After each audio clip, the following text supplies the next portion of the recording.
Odamlar o'rmonga borib, archalar ichidan eng chiroylisini tanlab, uni bezatib, atrofida turli xil diniy marosimlar o'tkazishgan. Qadimgi germanlar bu bayramni o'lim va hayot hukmroni Odin xudosiga bag'ishlashgan.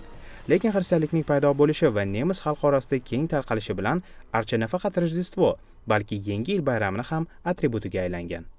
Ko'rib turibmizki, ko'pchilik dunyoviy deb ataydigan Yangi yil bayramini ajralmas qismiga aylanib ulgurgan archa va qorboboni kelib chiqishi nasroniylikka borib taqaladi. Ya'ni ularni islom diniga hech qanaqa aloqasi yo'q. Nabiy sallallohu alayhi vasallam kimki biror qavmga o'xshashga harakat qilsa, o'sha qavmdan bo'lib qoladi deganlar. Subyektivni bu kichkinagina sonida bilganimizni sizlar bilan ulashishga harakat qildik.